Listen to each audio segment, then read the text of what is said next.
Hello Capsuleer, my name is Gildy and welcome to EVE Online.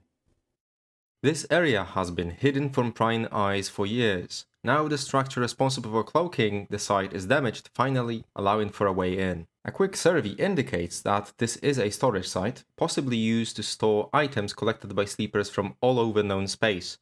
What defenses or dangers lurk inside are uncertain, but the use of both a data analyzer and relic analyzer are required. Entry gate only allows frigate-sized ships through. That is a message that greets you when you first warp to a limited sleeper cache, the smallest and easiest of the 3 sleeper sites found in known space. However, do not get fooled, as it is anything but easy for explorers who might not know what they are getting themselves into. I do recommend getting at least T2 data analyzer skilled in order to run this, preferably with an Astro or a T2 exploration frigate, as there are 2 cans that will be dangerous in there if you are going for a full clear. Today I will take this site apart, look under every corner of it and show you how I run through those using my trusty Helios. First, you need to get through the hyperflag generator in order to get into the site. If you fail this hack, a 2-minute timer will start that will affect with despawning of the site, so you do have some room for error. After a successful hack, you will see a strange rift show up, allowing you into the site. You take the rift and land in the only room of this site. Here, you will be able to get loot from these 6 cans, which can be hacked as many times as you wish, as they do not explode after 2 failed attempts compared to the regular relic or data sites. 4 of them can be accessed without additional actions, so we will call them freebies, and 2 will require you to get through additional defenses in form of remote pressure control unit and remote defense grid unit, but more about those in a bit. Lastly, you have these clouds. They will deal damage to you if you get too close. Let's go ahead and grab ourselves the first freebie. The loot does not blow your socks off, but don't get fooled. Based on my experience, a good limited sleeper cache can have around 50 million in loot, and the best one I ever had 200 million in blue loot in just 1 can. Next on our list is this remote pressure control unit. If you hack it successfully, it will stop the orange cloud from damaging your ship. If you fail the hack, you will get zapped for some minor damage. Once the hack is done, Cloud will stop being a danger for only 2 to 3 minutes, so you will need to hit the next 2 cans in quick succession.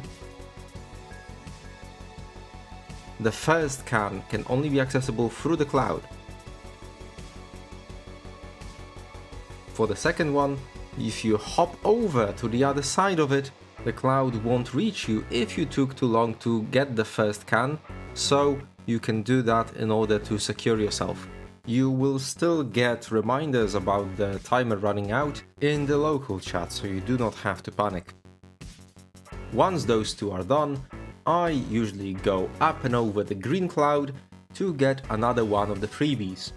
As you can see, the site despawned after 3 cans were hacked, so if you scan the cans, as I always do in this site, but didn't just for the sake of showing the whole site here, you can go take the freebies in order to despawn the site and have a chance of it respawning somewhere else, so you can have more chances at exploring around and getting that ISK. That is, of course, if you decide that the cans here are not worth your effort. That is because if you are scanning diligently a certain area, the sites respawn only if the current ones have despawned already, so do make sure to not shoot yourself in the foot and finish your sites. After this freebie, you can go under the cloud, and as you can see, I lock 3 things. Remote defense grid unit, which is the can you need to hack, and 2 plasma chambers. Those are unstable, and if you get too close to them, they will blow up, spilling damaging gas around. That is why I do the initial push down with micro overdrive and then calmly slow boat towards the unit, trying to keep more or less between those 2 chambers. Now for the remote defense grid unit hack. If you fail this, there are two possible outcomes. Either nothing happens, or after 30 seconds, the can explodes with quite some damage being dealt. If you are not sure if you can hack this, bookmark the site. If you fail, warp off immediately and warp back to the site to take it after 30 seconds to a minute. Successful hack of this data can will make the force fields go down from the next can we will go to.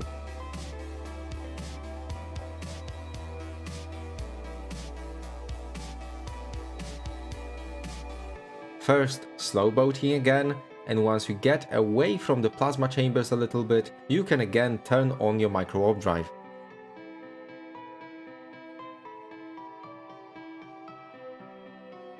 And thanks to the successful hack, the can doesn't have a force field around it anymore, so you can go ahead and hack it.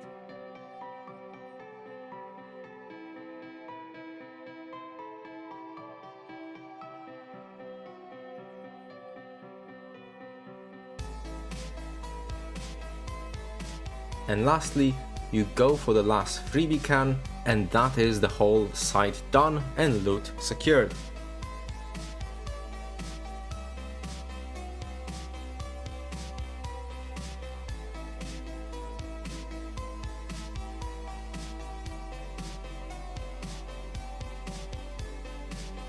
You can now warp off of the site and look through the loot you got. Polarized module blueprints can be of decent value if you build those items.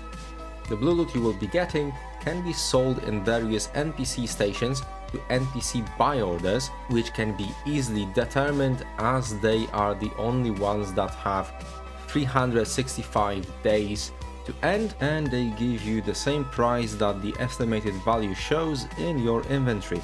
Another thing that you can get in those sites is the storyline mission item blueprints. They can be pretty bad when it comes to profit, but there are a few of them that can earn you several 100 million per item.